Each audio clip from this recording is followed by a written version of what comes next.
로마서 15장이 너무 이렇게 33절까지 있어서 이게 한 절 한 절 하기에는 너무 시간이 빡빡하고, 그래서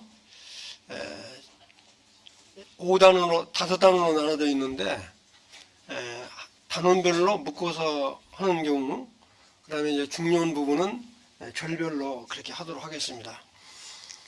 근데 이제 15장 딱 첫 줄에 보면 그냥 우리 개역개정에는 믿음이 강한 자는 이렇게 쭉 나오는데,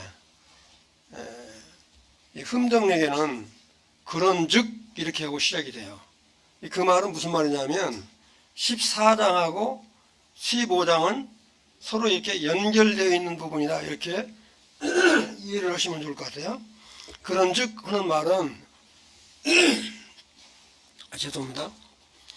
그 14장에 보면 판단하지 말 것들을 쭉 이야기하시잖아요.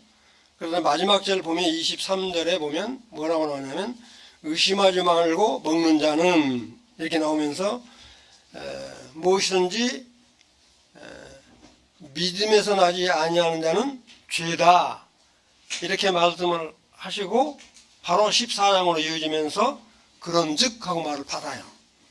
이 그런즉 하면서 뭐라고 나오냐면 이제 1절에 믿음이 강한 자,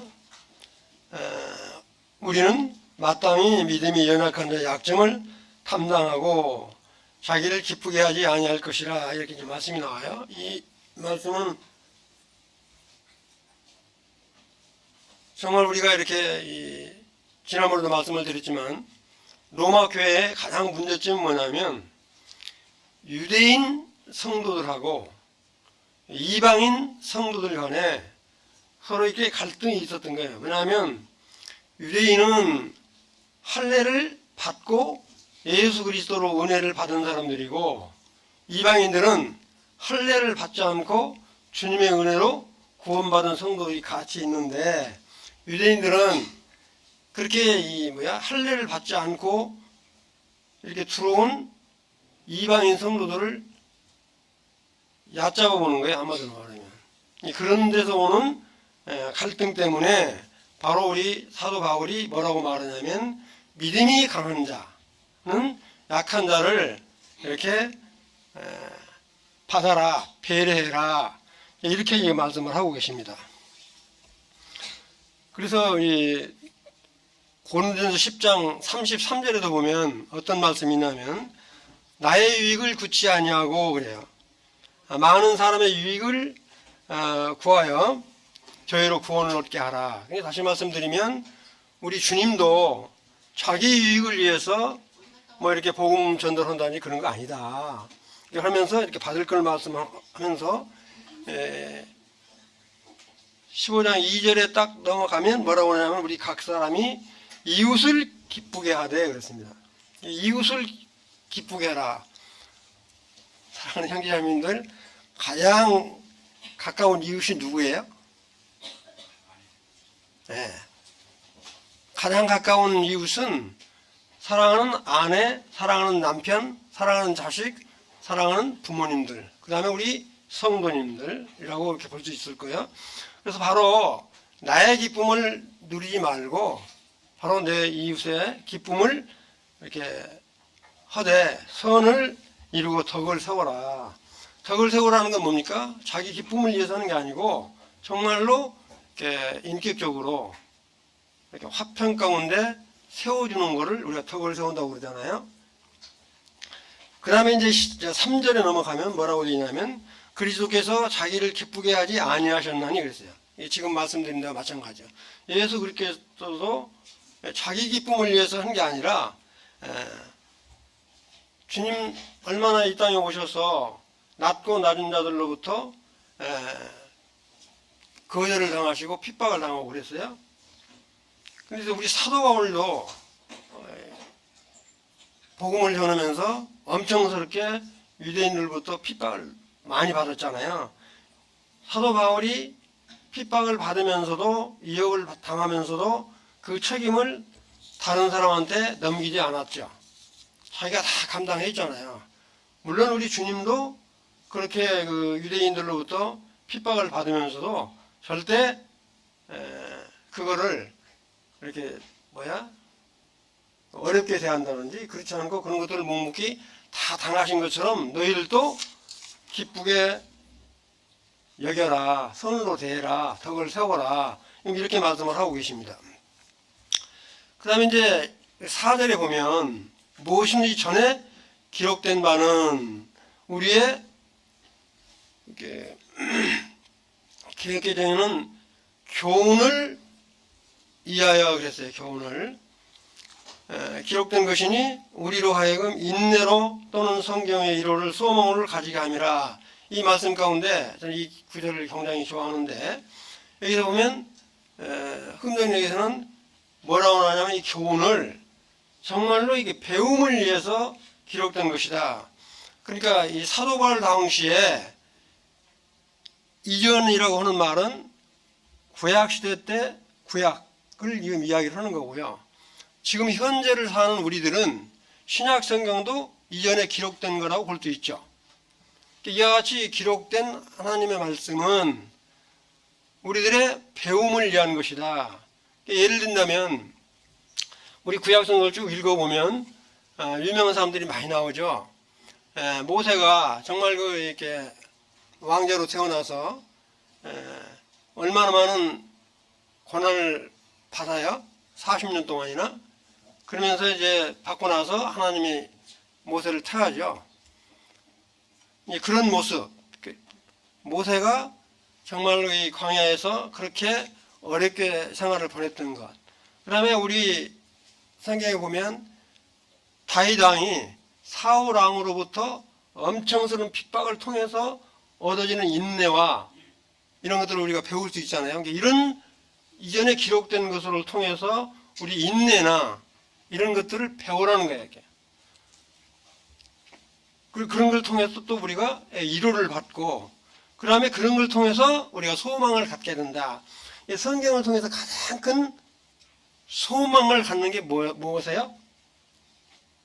우리 사랑하는 형제 자매님들은 가장 성경을 통해서 내가 정말 소망이 되고 위로가 되는 부분은 뭐예요?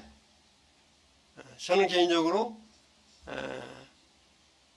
빨리 부활해가지고 이렇게 휴거돼서 하늘로 들려 올라가는 게 제일로 이렇게 소망이 돼요. 만약 그런 것이 나에게 소망이 없다면 기쁨이 안 되죠. 그러니까 이전에 기록된 그런 말씀들을 통해서 이런 인내를 배우고 정말 위로를 얻고 또 소망을 갖게 해라. 지금 이렇게 사도 바울 형님이 로마서 있는 교회들에게 지금 말을 하고 있습니다. 자, 5절, 6절, 7절은 정말로 이 같은 맥락으로 쭉 이어지는 부분인데 뭐라고 나오냐면 5절에 보면 인내와 위로의 하나님이 너희로 그리스도 예수를 본받아. 우리가 예수를 본받는다라고 하는 것은 우리가 성화되어가는 과정을 말하죠. 정말 우리가 주님의 성품을 닮아간다라고 하는 것은 우리가 주님처럼 성화되어가는 과정을 말합니다. 그렇게 본받아 이렇게 가는 거. 우리가 이렇게 이 성화되어 간다고 해서 믿음이 아주 좋아진다고 해서 우리 아담으로부터 물려받은 우리가 가지고 있는 죄성은 없어져요? 그대로 살아있어요? 절대 죄성은 안 없어진다. 그 죄성은 그대로 살아있어요. 그런데 얼마만큼 우리가 성화되는 과정을 통해서 주님의 성품을 닮음으로 이와 같은 죄성이 그냥 쉽게 팍팍 드러나는 거냐 안 드러나는 거냐 하는 것뿐이지 그 죄성 자체는 안 없어진다 이거죠. 그렇기 때문에 우리가 주님의 성품을 닮아가서 서로 이렇게 뜻이 하나 되고 화합되게 하는 그런 것들이 굉장히 중요하죠. 서로 뜻이 같게 해줘서 그랬잖아요. 서로 이렇게 우리가 그런 하나님의 말씀을 통해서 하나 되고 화평한 가운데 머무르다고 하는 것은 굉장히 중요하다. 6절도 이제 같은 마음이에요. 한 마음과 한 입으로 하나님 곧 우리 주 예수 그리스도 아버지께 영광을 돌리게 하려 하느라. 마태복음에 보면 나의 착한 행실로 하나님께 영광을 돌리라고 그러죠. 그처럼 우리 주 예수 그리스도를 믿는 우리들은 주님 안에 있으면서 우리가 주님께 영광을 돌려드리는 삶이라고 하는 것은 너무너무 중요하다 이거죠. 이 7절도 같은 말이에요. 7절도 그러므로 그리스도께서 우리를 받아 하나님께 영광을 돌리신가 그랬어요.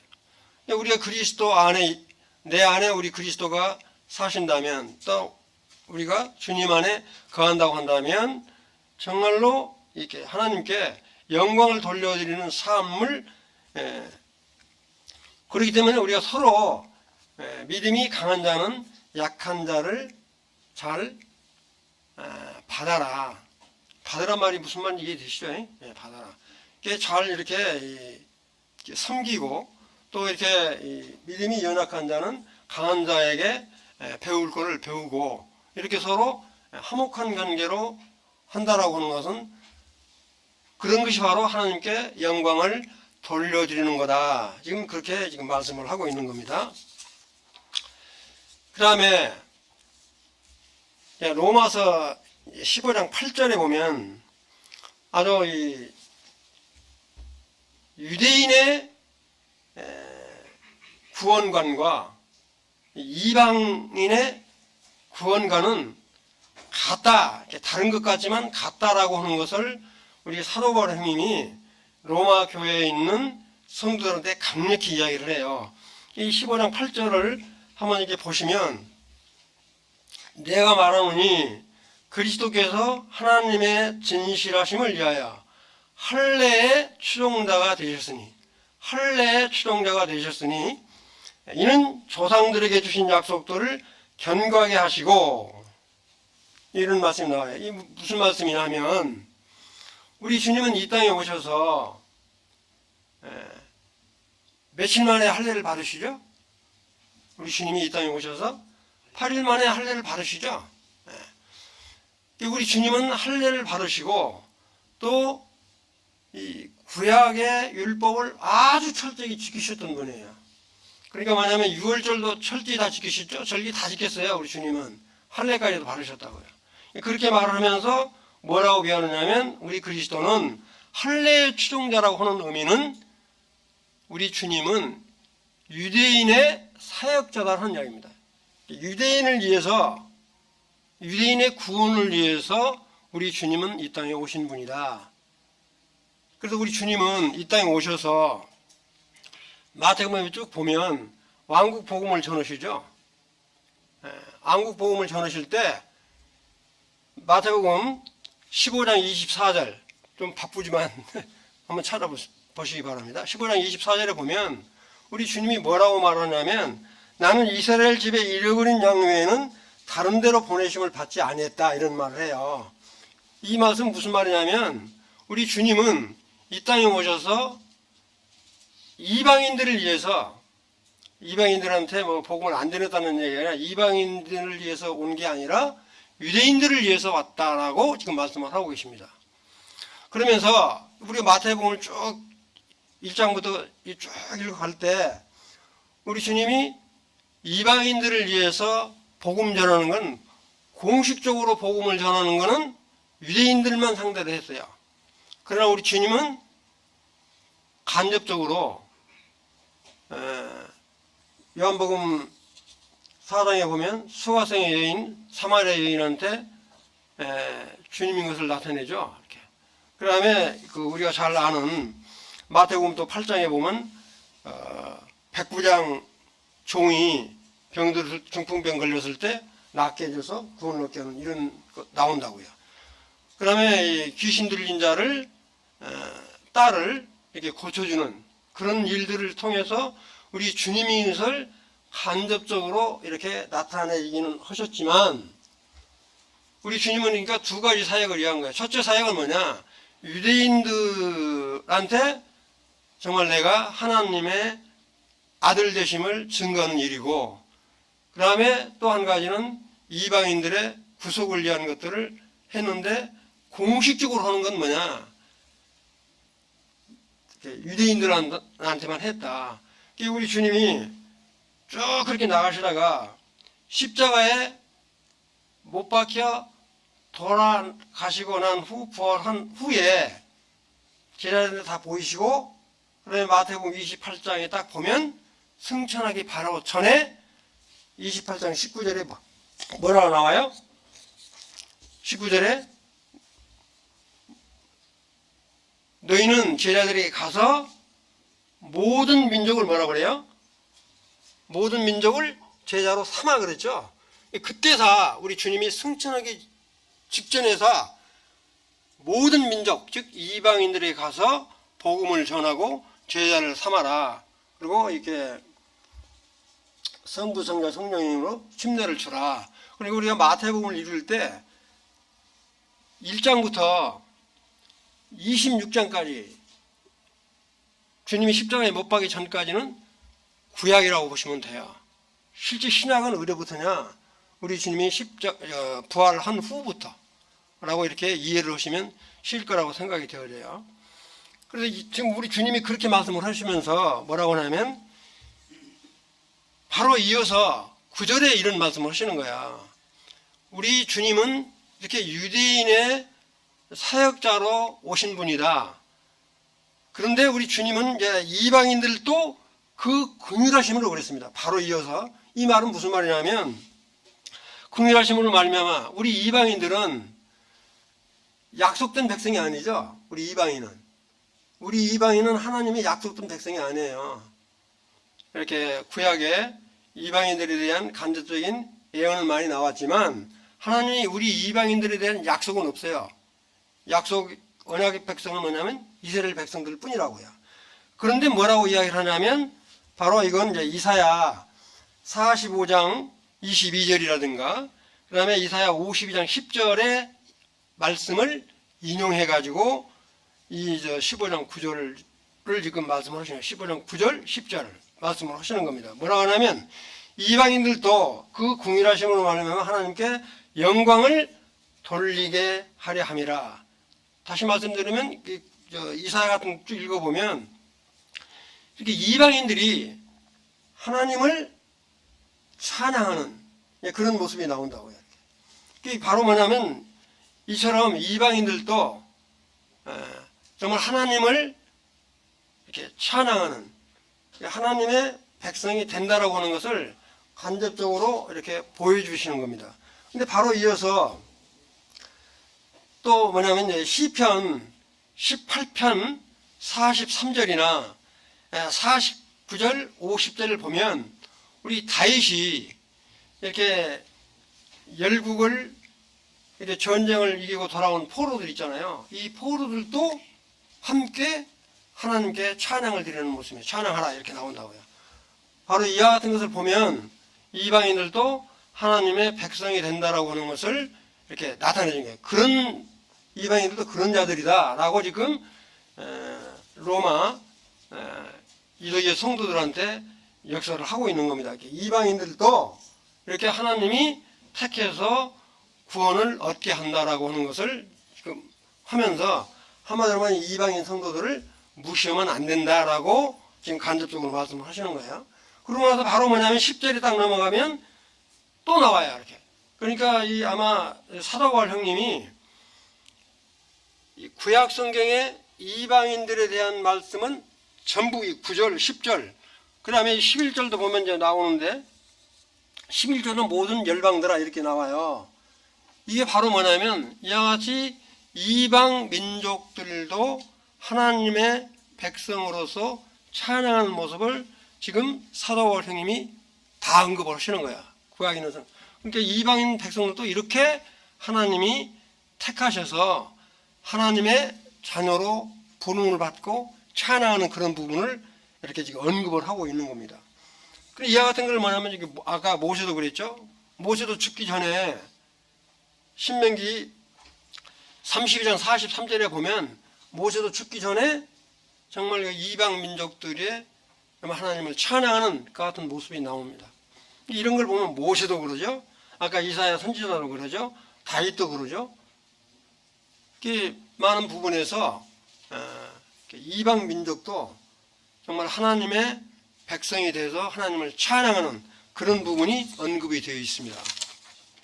그 다음에 11절까지 나오는데 11절, 12절까지 모든 열방들아 하는 건 전부 이방 민족들아 그런 말이에요. 이렇게 열방들아 할 때 열방들아 주를 찬양하며 모든 백성들아 그를 찬송하라 하였으며 그래. 그러니까 이처럼 사도 바울 형님이 이방 성도들에 대해서 지금 이렇게 말씀을 하고 계세요. 그 다음에 이제 15장 12절에도 보면 이사야가 이르되 이새의 뿌리 곧 열방을 다스리기 위하여 일어나시리니 이가 있으리니 열방이 그에게 소망을 두리라 하였느니라. 여기 보면 뭐라고 하세요? 열방이 그렇죠? 열방은 지금 말씀드렸다시피 이방 민족들이 그에게, 그런 말은 누구냐면 예수 그리스도에게 뭐라고? 소망을 준다. 이방 민족도 예수 그리스도에게 소망을 두는 백성이다 하는 이야기입니다. 그러니까 한마디로 말하면 유대인, 할례를 받은 유대인 성도 너희들이나 할례 받지 않은 이방인 성도들이나 예수 그리스도로 인해서 구원을 받을 뿐만 아니라 성령님이 내재하고 계시기 때문에 절대 차별해서는 안 된다라고 하는 것을 지금 강조하고 있습니다. 15절 13절에 보면 소망의 하나님이 모든 기쁨과 평강을 믿음 안에서 그랬습니다. 믿음 안에서, 평강을 믿음 안에서 너희에게 충만하게 하사 성령의 능력으로 소망이 넘치게 하시기를 원하노라. 그러니까 우리들에게 소망이 되고 우리 안에서 넘치는 것은 우리 안에 있는 성령님의 역사로 말미암아 이렇게 나타나지는 부분이다. 그거를 지금 우리 사도 바울 형님이 이렇게 로마 유대인 성도들한테 지금 이렇게 시사를 하고 있는데, 이런 부분은 지금 우리들에게도 큰 교훈이 되는 부분이죠. 우리가 로마 유대인 성도는 아니지만 우리 이방인 성도들에게도 얼마만큼 우리가 하나님의, 우리 주님의 은혜로 사는 자들인가 하는 것을 알 수 있다는 거죠. 아까도 말씀드렸지만 우리 이방인은 하나님의 약속된, 언약된 백성은 아니에요. 오직 예수 그리스도의 불쌍히 여기심, 긍휼하심, 그것 때문에 우리가 이렇게 구원을 받고 성령님이 내 안에 내주하고 계신다.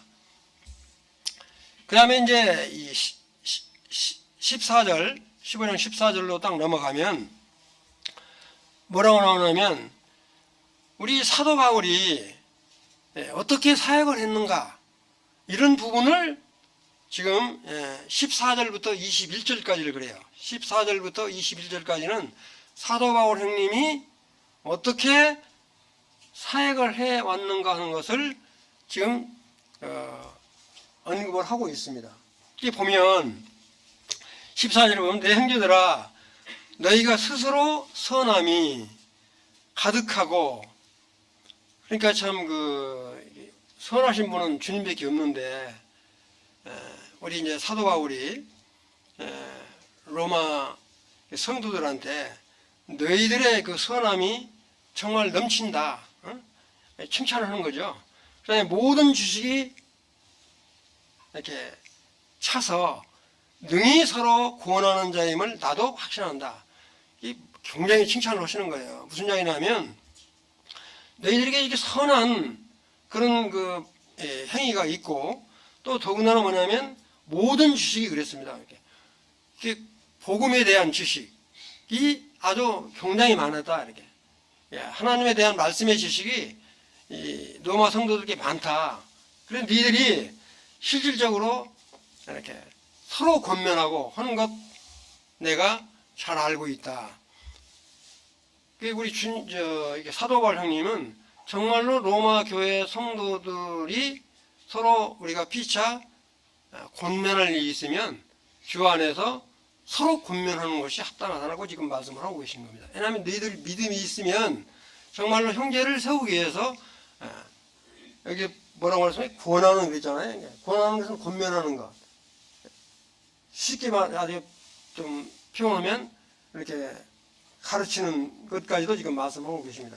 피차 그렇게 권면을 하라고 지금 말씀을 하고 계십니다. 그래 여기서 참 너무 놀라운 게 뭐냐면 우리 사도 바울 형님이 로마 교회를 한 번도 안 가셨잖아요.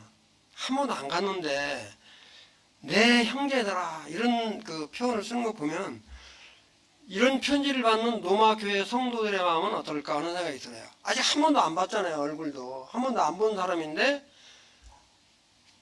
네 형제들아, 그러면서 너희들의 마음 가운데 선함이 가득 차 있고 또 지식도 풍부하고 서로 너희들이 피차 잘 고민하는 거 내가 잘 안다.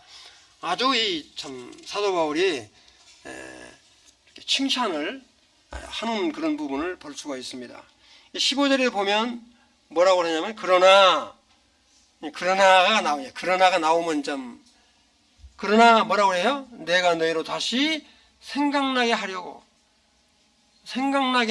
내가 너희들이 복음을 어떻게 전하고 어떻게 권면을 했는지 그런 것들을 다시 생각나게 하려고 하나님께 내게 주신 은혜로, 하나님이 내게 주신 은혜로 내가 너희들한테 담대하게 지금 편지를 썼다. 그래서 로마서 1장부터 이와 같은 편지를 지금 쓰고 계시는 것을 말하는 거예요. 너에게 썼다 하면서 16절, 17절, 18절 쭉 또 언급이 됩니다. 이렇게 아주 강하게 내가 너희들한테 지금 쓴다. 그러면서 이제 16절에 딱 보면 이 은혜는 그랬어요. 이 은혜는 예수 그리스도로 받은 은혜는 곧 나로 이방인을 위하여. 사도 바울은 이방인의 사도잖아요. 이방인을 위하여 그리스도 예수의 일꾼이 되어, 그래서 일꾼이 되어 사도가 되어 사도직이죠. 일꾼이 되어 하나님의 복음에 뭐라고 그랬어요?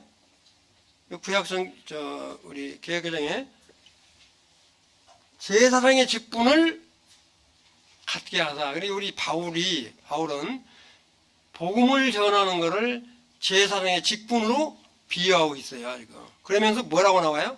참 이 말이 너무 참 뭐라고 해요? 이방인을 제물로 드리는 것이 성령 안에서 거룩하게 되어 이 말을 하고 있습니다. 이게 무슨 말이냐면 사도인 내가 이방인들에게 복음을 전해서 구원을 얻게 하는 것은 바로 그 이방인들이 하나님께 드리는 헌물이라는 게, 우리 보통 헌물 드리려면 흠없는 숫송아지, 암송아지, 송아지로 드리죠. 무슨 말 이해되시죠? 그렇게 귀한 거로 보는 거야. 예수 그리스도를 사도 바울이 이방인들에게 복음을 전해서 구원받은 그 성도는 바로 하나님께 애물로 드리는 것과 같다. 그러니까 그렇게 이방 성도가 귀하다라고 하는 것을 지금 시사를 하고 있는 겁니다. 이방인을 제물로 삼아 그랬잖아요. 드리는 것이 성령 안에서 거룩하게 되어. 이방인들도 이와 같이 성령으로 인침을 받은 자이기 때문에 아주 거룩한 신분을 가진 자다 하는 걸 지금 말씀을 하고 계세요. 그러면서 이제 이와 같은 부분들은 이제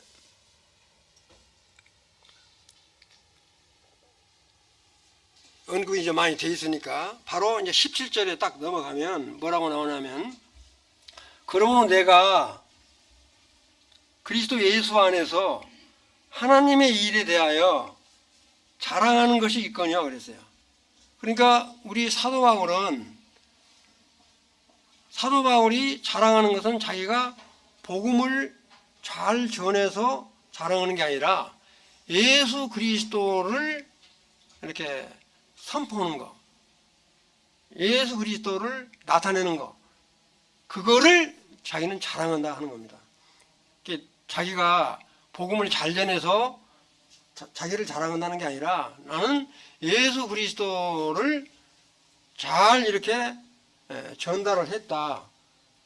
이렇게 잘 예수 그리스도를 잘 드러내게 한 거, 그거는 내가 자랑을 한다. 그렇게 지금 말씀을 하고 계세요. 그러면서 바로 이어서 그래서 그렇게 말을 하면서 뭐냐면 우리 사도 바울 형님은 이 자랑은 예수 그리스도 안에서 자랑이라고 지금 표현을 하고 있는 겁니다. 그러면서 18절에 뭐라고 나오냐면 그리스도께서 이방인들을 순종하게 하기 위하여 나를 통하여 그랬잖아요. 나를 통하여 역사하신 것 외에는 내가 감히 말하지 않겠노라. 이 말은 쉽게 표현하면 우리가 보통 이 복음을 전해요.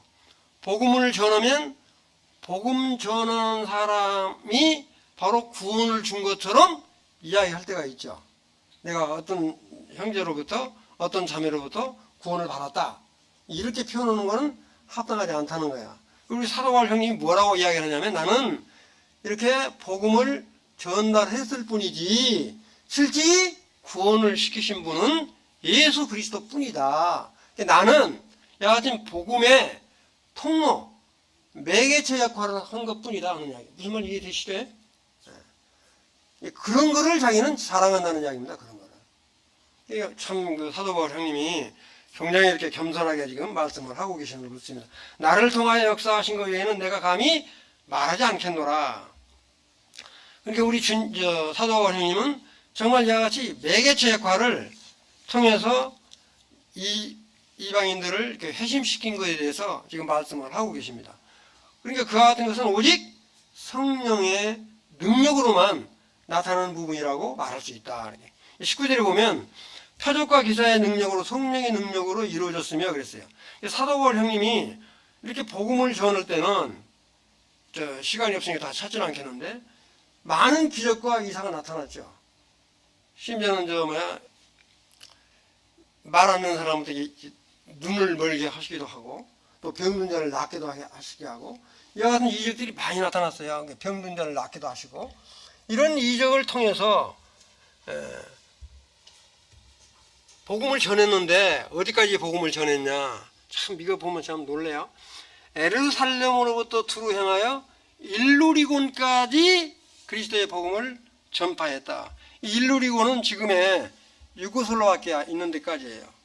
그 마게도니아를 거쳐서 유고슬로바키아 소련 쪽 밑에 거기까지 전했다. 거기까지 이렇게 거리를 한다면 약 한 3,000km 그 정도 된다고 그래요. 우리 주님이 3차 전도 여행까지 다 한 걸 보면 약 한 2만 km 정도 된다고 그래요. 이렇게 사도 바울님이 전도를 하면서 걷고 했던 그 거리가 한 2만 km 이상 된다고 그러니까 참 상상이 안 가죠. 정말 지금 그렇게 지금 표현을 하고 있어요. 내가 그렇게 지금 뭐냐면 에르살렘으로부터 시작해가지고 일루리곤까지 지금 복음을 전했다. 그렇게 지금 표현을 하고 있으면서 20절에 딱 넘어가면 뭐라고 하냐면 내가 그리스도의 이름을 부르는 곳에는 복음을 전하지 않기를 힘써노니 이는 나무 터에 건축하지 않게 아니함이라. 이게 이제 두 가지 의미를 우리가 볼 수 있어요. 사도 바울 형님이 지금 로마 교회를 한들이 방문하고 싶은데 내가 로마 교회 가가지고 복음을 전하려고 하는 건 아니다. 나무 터에 이렇게 건축하지 않는다고 하는 말은 뭐냐면 이미 로마 교회는 복음의 씨앗이 떨어졌기 때문에 내가 복음을 전하러 가는 건 아니다. 이렇게 이제 해석할 수도 있고요. 그다음에 만약 우리가 지금 시대에 이해되는 건 뭐냐면 이미 교회가 세워진 곳에 있는 부분은 우리가 교회를 세우지 않는다. 이렇게 이제 보통 이해를 하고 계시잖아요. 우리 사도 바울님이 이런 말씀을 하시는 거예요. 그 다음에 이제 보면 뭐냐면 이제 로마 교회를 거쳐서 서바나까지 가는 부분이 나오는데 그건 이따 설명드리고 그래요. 그와 같은 것을 지금 먼저 말씀하시는 거야. 내가 그리스도 이름을 부르는 복음이 이미 전파된 곳에는 내가 가지 않겠다, 가지 않는다 하는 것을 지금 말씀을 하고 계십니다.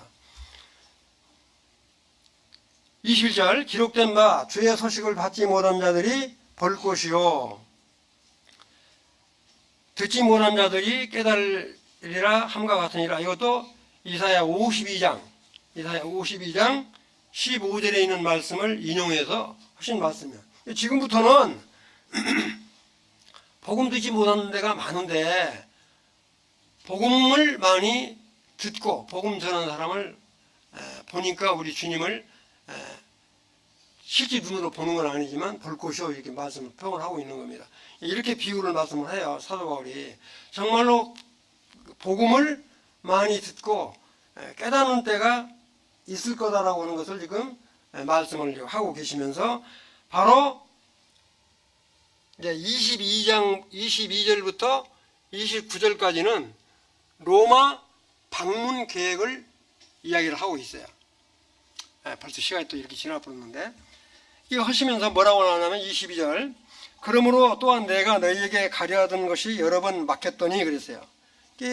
로마 교회를 방문하고 싶었는데 막혔다 하는 이야기는 안 가고 싶어도 막힌 게 아니라 정말 아직 복음을 전해서 성도들이 양육을 시켜야 되는데 양육을 다 못 시켰던, 그 다음에 아직 할 일이 다 안 끝나서 내가 아직 못 갔다. 지금 그렇게 이야기를 하면서 23절에 뭐라고 나오냐면 이제는 이 지방에 임할 곳이 없고 거의 이제 끝났고 여러 해 전부터 언제든지 서머나로 갈 때 너희에게 가기를 바라고 있었으니, 서머나는 지금의 스페인입니다. 스페인. 그러니까 스페인은 지구의 끝이라고 보시면 돼요. 지구의 끝이라고 보시면 된다고요. 거기까지 가기를 원했다. 그러니까 뭐냐면 로마를 거쳐서 거기까지 지구 끝까지 가기를 원했다. 그렇게 말하는 건 뭐냐면 로마 교회는 아마 이제 사도 바울이 아직 미개척지에 전진기지로 삼기 위해서 로마를 그토록 가고 싶어 했지 않나. 로마는 그때 길이 엄청 잘 닦여져 있었거든요. 그렇게 해서 지금 말씀을 하고 계시고 24일에 딱 보면 지나가는 길에 그랬어요. 내가 서머나까지 스페인까지 가는 거는 로마 교회는 스쳐 지나가는 거잖아요. 길에 너희를 보고 먼저 너희와 가서 너희들하고 하나님의 말씀에 교제를 하고 기쁨을 누리다가 내가 서머나로 갈 때 너희들이 나를 위해서 여비를 마련해달라 라고 하는 것이 뭐라고 나왔어요? 너희가 그리로 보내주기를 바람이라고 그랬잖아요. 보내주기를 바란다는 건 그냥 스페인까지 가려면, 로마에서 스페인까지 가려면 그냥 갈 수 없잖아요. 여비라든가 이렇게 돈이 있어야지.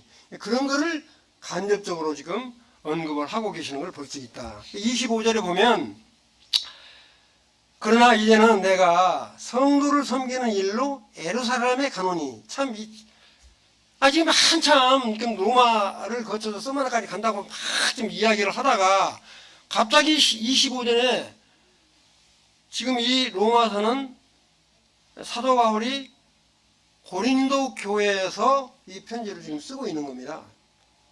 고린도 교회에서. 고린도 교회에서 로마까지 가기는 그렇게 멀지 않아요.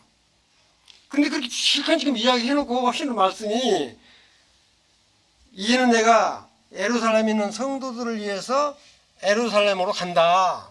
이 이야기하고 예루살렘으로 가는 목적은 여러 가지가 있어요. 이렇게 학자들 간에 여러 가지가 있는데 어떤 거냐 첫째, 지금까지 내가 이방인들에게 복음을 전하는 것에 대한 당위성을 다시 한번 인정받기 위해서. 두 번째는 뭐냐면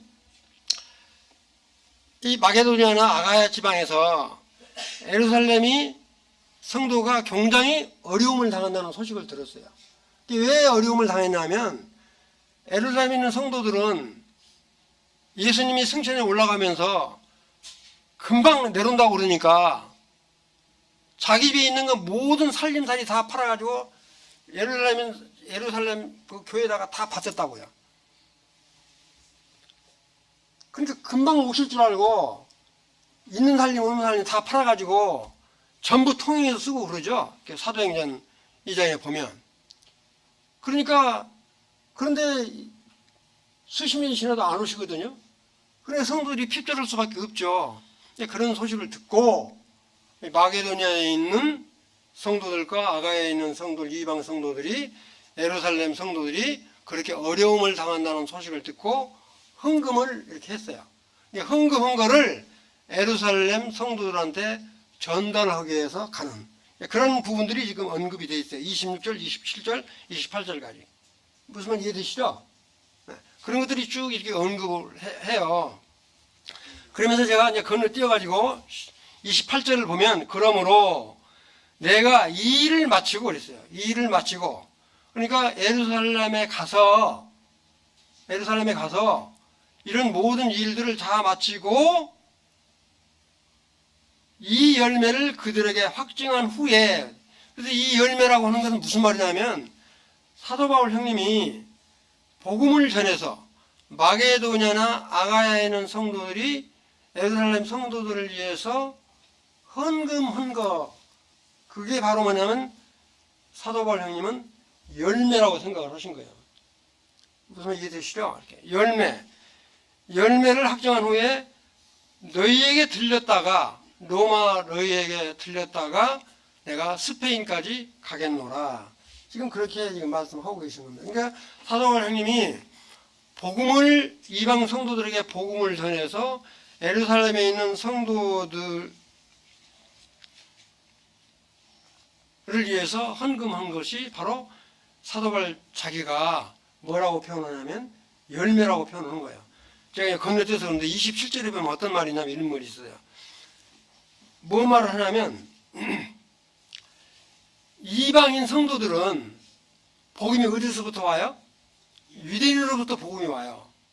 그래서 유대인으로부터 복음이 와서 이방인들이 구원을 받았으니까 이방 성도들은 그런 영적인 은혜를 받았기 때문에 이방 성도들이 예루살렘 성도들을 위해서는 물질로 이렇게 돕는 것이 합당하다라고 하는 말이 27절에 언급이 되어 있어요.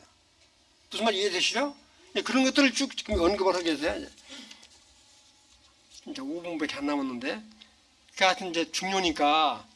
그 다음에 이제 29절에는 무슨 말을 하냐면, 너희에게 나아갈 때, 로마 교회에 갈 때 그리스도의 충만한 복을 가지고 가겠노라. 예수 그리스도의 사랑과 그 다음에 그리스도의 충만한 축복을 가지고 내가 로마 교회에 가겠다. 이렇게 지금 언급을 하면서 30절부터 32절까지 세 줄에 걸쳐서 뭐가 나오냐면 중보 기도를 부탁하는 부분이 나옵니다. 이렇게 중보 기도. 중보 기도 부탁하는 거는 시간이 없으니까 다 제가 하진 않고 설명을 드리면 이런 거예요. 어떤 거냐면 31절에 보면 이런 말이에요.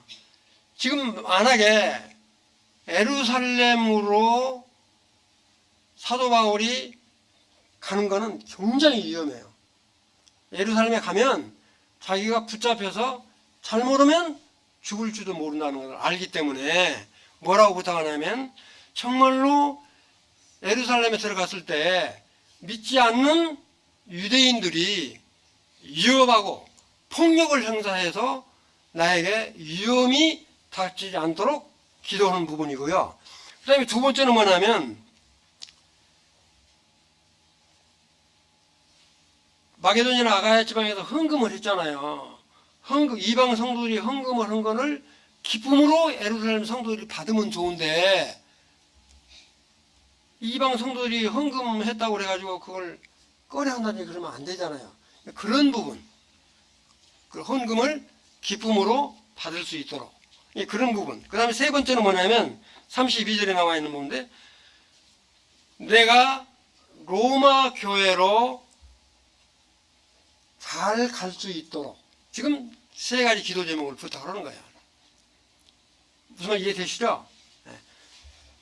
그 다음에 이제 33절의 마지막 절을 보면, 평강의 하나님께서 너희 모든 사람과 함께 계실지어다 해서 이제 기도 제목 다, 세 가지 기도 제목을 다 했는데, 이 기도 제목은 사도행전 21절부터 25절까지, 21장부터 25장까지를 보면 전부 다 기도 응답을 받았어요. 그런데 이제 기도 응답 중에서 사도 바울이 정말 편안하게 로마로 갔으면 좋았지만 예루살렘에 붙잡혀가지고 제수의 몸으로 이렇게 로마까지 가는 그런 대목이 25장에 언급이 되어 있습니다.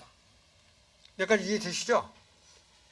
시간이 좀 짧아서 너무 빨리빨리 시작을 했는데 일단 여기까지 하시고요. 그 다음에 이제 문제풀이는 5분 만에 끝낼게요. 뒤에 좀 띄워주실래요?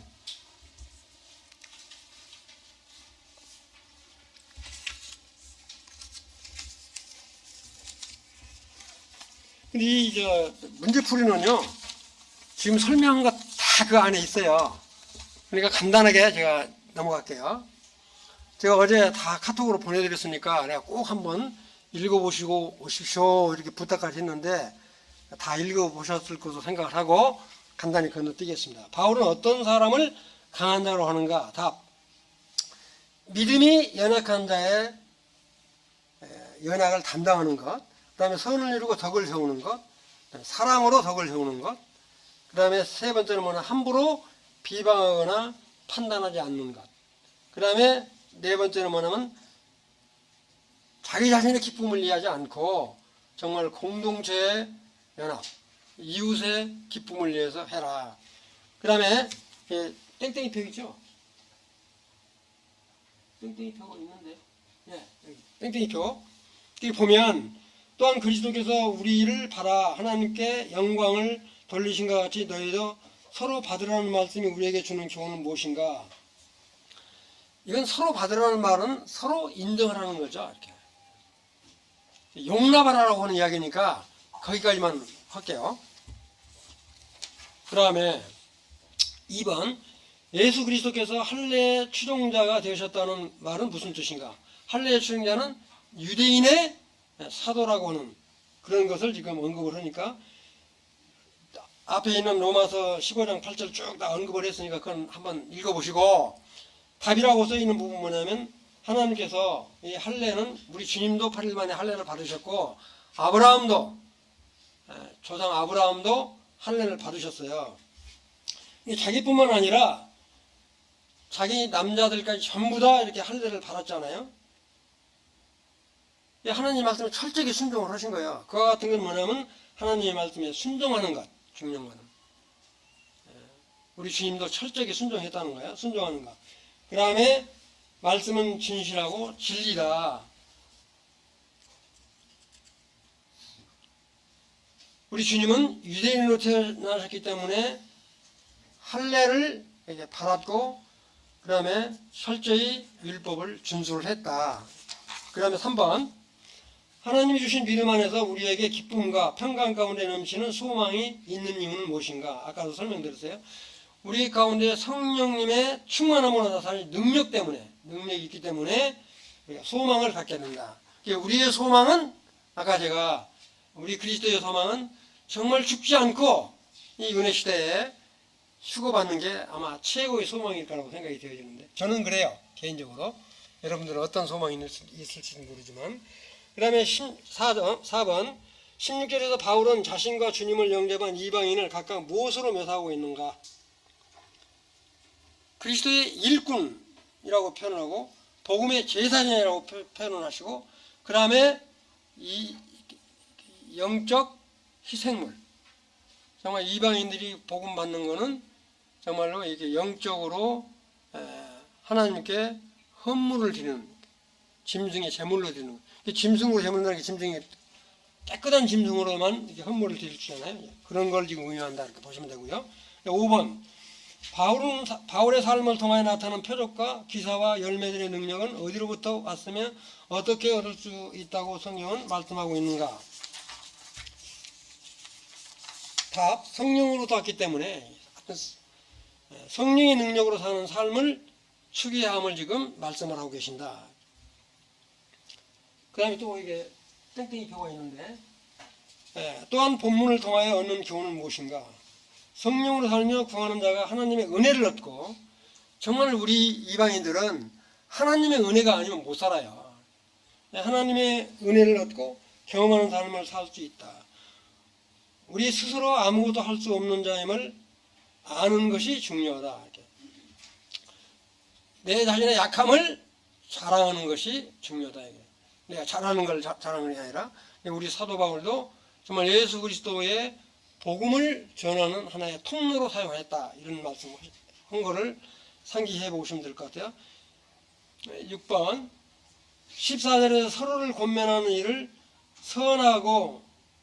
선함이 가득하고 지식이 풍성함. 풍성할 때인데 하나 빠졌어요. 풍성할 때 능히 감당할 수 있음을 말하고 있는데 여기서 특별히 선함을 말하고 있는 이유는 무엇인가? 하여튼 이 덕이 있는 거는 덕이 있을 때 빛을 바르잖아요. 덕이 있다라고 하는 것은 상대방을 비판하지 않고 잘 세우는 부분이에요. 이게 바로 선함이죠. 사실 우리는 선이 없어요. 우리 안에 있는 성령님이 우리를 그렇게 선하게 하시는 거지, 우리가 뭐 잘나가지고 뭐 선한 얘기가 나고 그런 거 아니다.